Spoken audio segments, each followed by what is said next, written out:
ہماری تمنا تو یہ ہے کہ ہم فجر میں مصلی پر بیٹھ کر کے اللہ سے دعا کریں کہ اللہ امریکہ اور اسرائیل کو تو تباہ کر دے، تو اللہ کہے اوکے آپ ہمیں ظہر تک مہلت دیجئے، اور ہم ظہر تک ان کو تہس نہس کر دیتے ہیں۔ پھر ظہر میں ہم مصلی پر بیٹھ کر کے اللہ سے دعا مانگیں کہ اللہ یہ انگلینڈ اور فرانس بھی بڑے ظالم ہیں، اللہ ان کو بھی تو ختم کر، تو اللہ کہے ٹھیک ہے عصر تک ان کا بھی ہم تختہ الٹ دیں گے۔ اور پھر عصر میں بیٹھ کر کے ہم کہیں کہ اللہ یہ چین بھی تو بڑا بدماش ہے، تو اللہ کہ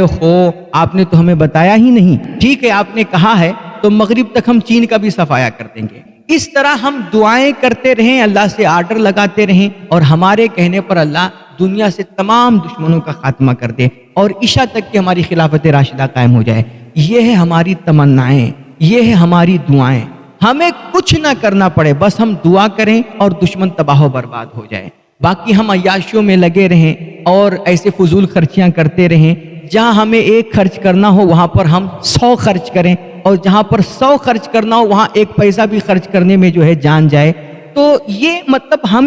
ہم اپنی عیاشیوں میں اور اپنی بے راہ رویوں میں لگے رہیں، نہ وقت اور حالات کے تقاضے دیکھیں، نہ صلاحیتوں کا صحیح استعمال کریں، سوجھ بوجھ سے کوئی مطلب ہی نہ ہو، اور تمنا ہے کہ حالات بدل جائیں۔ مگر یاد رکھیے لیسا بامانیکم ولا بامانی اہل الکتاب من یعمل سوءا یجزا بہ۔ یہ دنیا ہماری آپ کی تمناؤں سے نہیں چلے گی، ہماری چاہتوں کے مطابق نہیں چلے گی، بلکہ یہ دنیا اس طرح چلے گی جس طرح اللہ اسے چلانا چاہے گا۔ اس دنیا کو چلانے کے لیے قدرت کے کچھ اصول ہیں، اللہ کے کچھ قوانین ہیں، جس کو قرآن میں سنت اللہ کہا گیا ہے، اور یہ اللہ کے قوانین اور اس کے اصول اتنے مضبوط اور اٹل ہیں کہ فرمایا گیا لن تجد لسنت اللہ تبدیلا ولن تجد لسنت اللہ تحویلا، اور فرمایا گیا ولا تبدیل لکلمات اللہ۔ اللہ اپنے اصول کی خلاف ورزی نہیں کرتا، وہ اپنے قوانین کو توڑتا نہیں ہے، وہ تمہاری چاہتوں کے مطابق اپنے اصول نہیں بدلے گا۔ قدرت کا یہ نیم ہے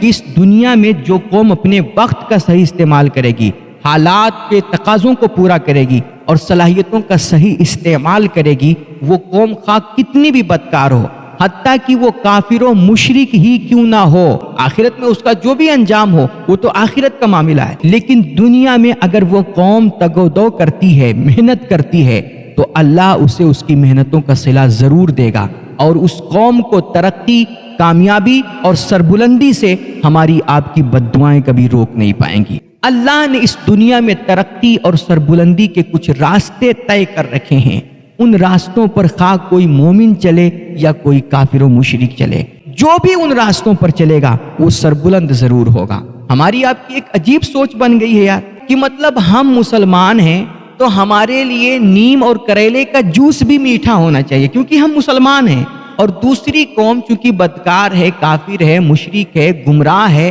اس لیے اس کے لیے گڑ، شکر اور شہد بھی کڑوا ہو جائے، تو ایسا کبھی نہیں ہوگا۔ یہ اللہ کے قانون کے خلاف ہے، قدرت کے نیموں کے خلاف ہے۔ تو ہم مصلی پر بیٹھ کر کے چاہے جتنی دعائیں کر لیں، اور اللہ کے اصولوں اور اس کے ضوابط کے خلاف چاہے جتنی تمنائیں کر لیں، ہماری یہ تمنا ہی رہے گی، کبھی حقیقت کا روپ نہیں دھار سکتی ہے۔